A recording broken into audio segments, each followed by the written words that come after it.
ಸರ್ಕಾರಕ್ಕೆ 29 ಲಕ್ಷ ಆದಾಯ ತಂದ ಮಾನ್ವಿ ವಲಯ ಅಬಕಾರಿ ಇನ್ಸ್ಪೆಕ್ಟರ್ ಅಧಿಕಾರಿ ಯಮನೂರು ಹೊಸ್ಮನಿ ಅಕ್ರಮ ಮದ್ಯ ಮಾರಾಟ ದಂಧೆಕೋರಿಗೆ ಚಳಿ ಬಿಡಿಸುತ್ತಿರುವ ದಕ್ಷ ಅಧಿಕಾರಿ ಯಮನೂರು ಹೊಸ್ಮನಿ ಸಾವಿರಾರು ಲೀಟರ್ ಮದ್ಯ ಜಪ್ತಿ ಜೊತೆಗೆ 32 ವಾಹನ ಜಪ್ತಿ ಮಾಡಿದ ಯಮನೂರು ಸಾಬ್ ಹೊಸ್ಮನಿ ಬಂದಾಗಿನಿಂದ ಕಳ್ಳಭಟ್ಟಿ ಸಾರಾಯಿ ಬಂದ್ ಸಂಘಟನಾಕಾರರ ಪ್ರಶಂಸೆ.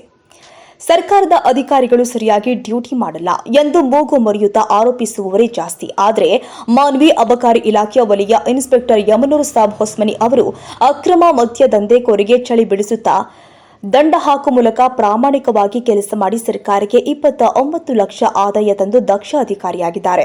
ರಾಯಚೂರು ಜಿಲ್ಲೆಯ ಮಾನ್ವಿ ಅಬಕಾರಿ ಇಲಾಖೆ ವ್ಯಾಪ್ತಿಯಲ್ಲಿ ಕಳ್ಳಭಟ್ಟಿ ಸಾರಾಯಿ ಗೂಡಂಗಡಿಯಲ್ಲಿ ಅಕ್ರಮ ಮದ್ಯ ಮಾರಾಟ ದಂಧೆ ಎಗ್ಗಿಲ್ಲದೆ ನಡೀತಾ ಇರುವುದನ್ನು ಮರೆಕಂಡು ಅಬಕಾರಿ ಇನ್ಸ್ಪೆಕ್ಟರ್ ಯಮನೂರು ಹೊಸ್ಮನಿ ಅವರು ಕೇವಲ 2 ವರ್ಷದಲ್ಲಿಯೇ ಸರ್ಕಾರಕ್ಕೆ 29 ಲಕ್ಷ ಆದಾಯ ತಂದು 32 ವಾಹನ ಜಪ್ತಿ, 83 ಘೋರ ಪ್ರಕರಣ, 259 ಕಳ್ಳಭಟ್ಟಿ ಪ್ರಕರಣ, ಬಿಯರ್ ಹಾಗೂ ಲಿಕ್ಕರ್ ಸೇರಿ ಒಟ್ಟು 2382 ಲೀಟರ್ ಮದ್ಯ ವಶಪಡಿಸಿಕೊಂಡು ದಕ್ಷ ಅಧಿಕಾರಿಯಾಗಿ ಸೇವೆ ಮಾಡ್ತಾ ಇದ್ದಾರೆ.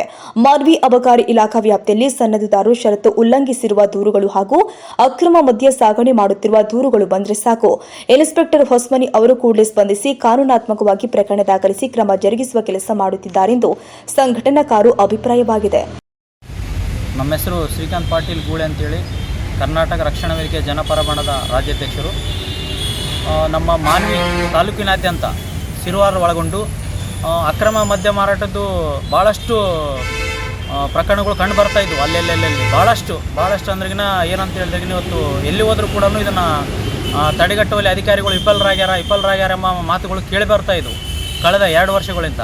ಆ ಒಂದು 2 ವರ್ಷಗಳ ಕಳೆದ ನೂತನವಾಗಿ ಅಧಿಕಾರ ವಹಿಸಿಕೊಂಡ ನಂತರ ಯಮನೂರಪ್ಪ ಹೊಸ್ಮನಿ ಸಾಹೇಬರು ಇವತ್ತು ಅಬಕಾರಿ ಇನ್ಸ್ಪೆಕ್ಟರ್ ಅವರು 2023ರಿಂದ ಇಲ್ಲಿವರೆಗೂ ಅಧಿಕಾರ ವಹಿಸ್ಕೊಂಡ ನಂತರ ಸುಮಾರು ಏನಂದರೆ ಇಂಥ ಪ್ರಕರಣಗಳ ಬೆನ್ನಿಂದ ಬಿದ್ದು ಅನೇಕ ಯಾರಾದರೂ ಒಂದು ದೂರು ಕೊಟ್ಟಿರ್ಬೋದು, ಕರೆ ಮಾಡಿದ್ರ ಮುಖಾಂತರ ಆಗಿರ್ಬೋದು, ಸಾರ್ವಜನಿಕರು ಏನು ಎಲ್ಲೆಲ್ಲಿ ಈ ಥರ ಮದ್ಯದ ಅಂಗಡಿಯಲ್ಲಿ ಅಲ್ಲಾಗಿರು ಈ ಥರ ಎಲ್ಲ ಏನು ಅಕ್ರಮ ಮದ್ಯ ಮಾರಾಟ ಆಗುತ್ತದೆ ಅಂತ ಹೇಳ್ದಂಗೆಲ್ಲ ಅವರು ತಕ್ಷಣ ಪ್ರತಿಕ್ರಿಯಿಸಿ ಇಲ್ಲಿವರೆಗೂ ಸರ್ಕಾರಕ್ಕೆ ಏನಂತ ಹೇಳಿದ್ರೆ ಅಂಥವ್ರ ಮೇಲೆಲ್ಲ ದಂಡ ವಿಧಿಸಿ ಇವತ್ತಿನ ದಿನ 29 ಲಕ್ಷದ 30,000 ರೂಪಾಯಿಗಳು ದಂಡದ ರೂಪದಲ್ಲಿ ಏನಂತಂದರೆ ಸರ್ಕಾರಕ್ಕೆ ಇವತ್ತು ಆದಾಯ ತಂದಿರ್ತಾರೆ. ಅದ್ರ ಜೊತೆಗೆ ಏನಂತ ಹೇಳಿದ್ರೆ ಇವತ್ತು ಆದಾಯ ಜೊತೆಗೇ ಇವತ್ತು ವಾಹನಗಳು 32 ವಾಹನಗಳು ಕೂಡ ಅವರು ಸೀಜ್ ಮಾಡಿದ್ದಾರೆ. ಈ ಹಿಂದೆ ಹಲವಾರು TV ಮಾಧ್ಯಮದಲ್ಲಿ ಕೂಡ ಬರ್ತಾ ಇತ್ತು ಮಾನ್ವಿಯಲ್ಲಿ ಈ ಥರ ವಿಪರೀತ ವ್ಯಾಪಕವಾಗಿ ಅಕ್ರಮ ಮದ್ಯ ಮಾರಾಟ ಹೆಚ್ಚಾಗ್ತಾ ಇದೆ ಅಂತೇಳಿ. ಅಂಥದ್ದು ಇತ್ತೀಚೆಗೆ ಕಡಿಮೆ ಆಗ್ತಾ ಇದೆ. ಯಾಕಂತ ಹೇಳಿದ್ರೆ ಇಂಥ ಒಂದು ದಕ್ಷ ಅಧಿಕಾರಿಗಳು ನಮಗೆ ಬೇಕಾಗಿತ್ತು. ಇಂಥ ಒಂದು ದಕ್ಷ ಅಧಿಕಾರಿಗಳಾಗಿರ್ತಕ್ಕಂಥ ನಮ್ಮ ಯಮನೂರು ಅಬಕಾರಿ ಇನ್ಸ್ಪೆಕ್ಟರ್ ಸಾಹೇಬರು ಬಂದಾಗಲಿದ್ದ ಏನಂತ ಹೇಳಿದ್ರೆ ಭಾಳಷ್ಟು ಇಲ್ಲಿ ಅಬಕಾರಿ ಇಲಾಖೆಯಲ್ಲಿ ಬದಲಾವಣೆಗಳು ಆಗಿವೆ.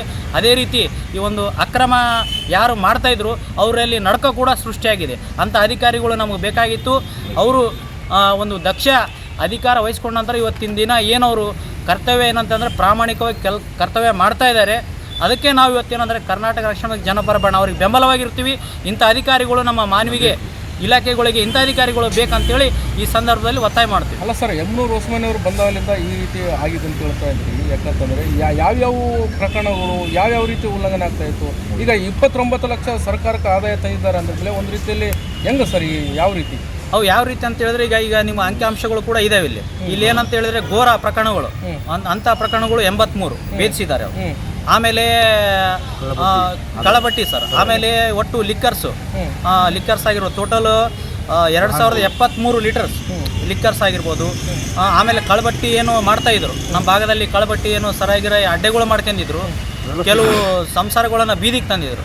ಅಂಥ ಕಳ್ಳಭಟ್ಟಿ ಅಡ್ಡೆಗಳ ಮೇಲೆ ಕೂಡ ಅವರು ಏನಂತ ಹೇಳಿದ್ರಿಗಿನ ದಾಳಿ ಮಾಡಿ ಇವತ್ತು ಒಟ್ಟು ಏನಂತ ಹೇಳಿದ್ರಿಗಿನ 259 ಅಡ್ಡೆಗಳ ಮೇಲೆ ಎಲ್ಲೆಲ್ಲಿ ಏನೇನು ಮಾಡ್ತಾಯಿದ್ರು ಅದೆಲ್ಲ ಅವ್ರು ಏನಂತ ಹೇಳಿದ್ರಿಗಿನ ಪ್ರಾಮಾಣಿಕವಾಗಿ ಕೆಲಸ ಮಾಡಿ ಅವರ ತಂಡದೊಂದಿಗೆ ಏನಂತ ಹೇಳಿದ್ರೆ ಅಂಥವನ್ನೆಲ್ಲ ಭೇದಿಸಿದ್ದಾರೆ. ಇವತ್ತು ನಾವು ಹೇಳ್ತಾ ಇರೋದು ಬರೀ ಮಾತಲ್ಲ, ಇವತ್ತು ಅಂಕೆ ಸಂಖ್ಯೆ ಒಂದು ಅವ್ರು ಮಾಡ್ತಕ್ಕಂಥ ಕೆಲಸಕ್ಕೆ ನಾವು ಏನಂತ ಹೇಳಿದ್ರಿಗಿನ ಇವತ್ತು ಅಭಿನಂದನೆ ಸಲ್ಲಿಸ್ತಾ ಇದ್ದೀವಿ. ಇಂಥ ಅಧಿಕಾರಿಗಳು ಇಂಥ ಜನಪ್ರಿಯತೆ ಇನ್ನೂ ಬೆಳಿಬೇಕು. ಇಂಥ ಅಧಿಕಾರಿಗಳು ಏನಂತ ಹೇಳಿದ್ರೆ ಅವರಿಗೆ ನಾವು ಸಾರ್ವಜನಿಕರು ಅವ್ರಿಗೆ ಏನಂತ ಹೇಳಿದ್ರೆ ನಾವೆಲ್ಲರೂ ಬೆಂಬಲ ಕೊಟ್ಟಾಗ ಅವ್ರಿಗೆ ಇನ್ನಷ್ಟು ಹೆಚ್ಚು ಇಂಥ ಪ್ರಕರಣಗಳು ಭೇದಿಸುವಲ್ಲಿ ಯಶಸ್ವಿ ಆಗ್ತಾರೆ. ಅದಕ್ಕೆ ನಾವು ನಮ್ಮ ಕರ್ನಾಟಕ ರಕ್ಷಣಾ ವೇದಿಕೆ ಜನಪರ ಬಣ ಇಂಥ ಒಂದು ಒಳ್ಳೆಯ ಅಧಿಕಾರಿಗಳು ಯಾವತ್ತೂ ಬೆಂಬಲವಾಗಿ ನಿಲ್ಲುತ್ತೆ ಮುಂದೆ ಆದರೂ ಕೂಡ. महबूब कुरैशी ಟಿಪ್ಪು ಸುಲ್ತಾನ್ ಮಾನ್ವಿ ತಾಲೂಕು ಅಧ್ಯಕ್ಷ. ಅಬಕಾರಿ ಅಧಿಕಾರಿಗಳು ಒಂದು ಮಾನ್ವಿ ತಾಲೂಕಿಗೆ ಒಂದು ಒಳ್ಳೆಯ ವ್ಯಕ್ತಿ ಅಂತ ಹೇಳ್ಬೋದು. ಯಾಕಂತಂದರೆ ಅಬಕಾರಿ ಅಧಿಕಾರಿ ಅಂದರೆ ಒಂದು ನಿಷ್ಠಾವಂತ ಅಧಿಕಾರಿ ಅಂತ ಹೇಳ್ಬೋದು. ಮಾನ್ವಿ ತಾಲೂಕಿನಲ್ಲಿ 29,30,000 ಆದಾಯನ ಸರ್ಕಾರಕ್ಕೆ ಒಂದು ತಂದುಕೊಟ್ಟಿದ್ದಾರೆ. ಯಾಕಂತಂದರೆ ಇದು ಮಾನ್ವಿ ತಾಲೂಕಿನ ಒಂದು ಡ್ರಿಂಕಿನ ವ್ಯವಸ್ಥೆ ಮಾನ್ವಿ ತಾಲೂಕಿನ ಎಲ್ಲಿ ಬೇಕಲ್ಲಿ ಮಾನ್ವಿ ತಾಲೂಕಿನಲ್ಲಿ ಯಾಕಂತ ಹೇಳ್ಬೋದು ಅಂದರೆ ಎಲ್ಲಿ ಬೇಕಲ್ಲಿ ಮದ್ಯ ಮಾರಾಟ ಆಗುತ್ತದೆ. ಯಾಕಂದರೆ ಇಂಥ ಕಡಿವಾಣ ಹಾಕದಂಥ ವ್ಯಕ್ತಿ ಇದು ಆಬ್ಕಾರಿ ಅಧಿಕಾರಿಗಳು ಒಂದು ಒಳ್ಳೆಯ ವ್ಯಕ್ತಿ ಅಂತ ಹೇಳ್ಬೋದು. ಯಾಕಂತಂದರೆ ಇಡೀ ಮಾನ್ವಿ ತಾಲೂಕಿನಲ್ಲಿ ಎಲ್ಲಿ ಬೇಕಲ್ಲಿ ಮದ್ಯ ಮಾರಾಟ ಆಗ್ತದೆ.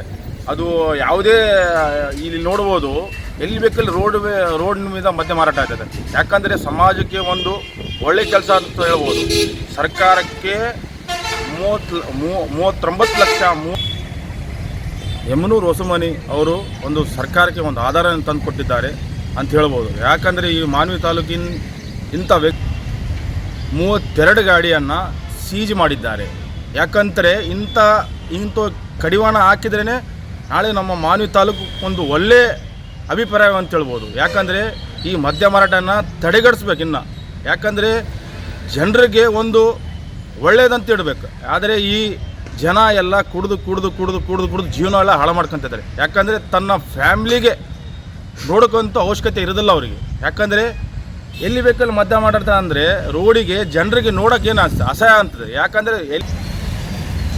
ಇಂಥ ಯಮನೂರು ಹೊಸಮನಿಯವರು ದಕ್ಷ ಅಧಿಕಾರಿ ಅಂತ ಕೆಲಸ ಮಾಡ್ತಾಯಿದ್ದಾರೆ. ಇಂಥ ಒಳ್ಳೆಯ ವ್ಯಕ್ತಿ ಅಂತ ಕೆಲಸ ಮಾಡ್ತಾಯಿದ್ದಾರೆ. ಇಂಥ ಒಳ್ಳೆಯ ವ್ಯಕ್ತಿಯನ್ನು ನಮ್ಮ ಮಾನ್ವಿ ತಾಲೂಕಿಗೆ ನಿರಂತರ ಸುದ್ದಿಗಳಿಗಾಗಿ ನೋಡ್ತಾ ಇರಿ ನ್ಯೂಸ್ 90 ಕನ್ನಡ.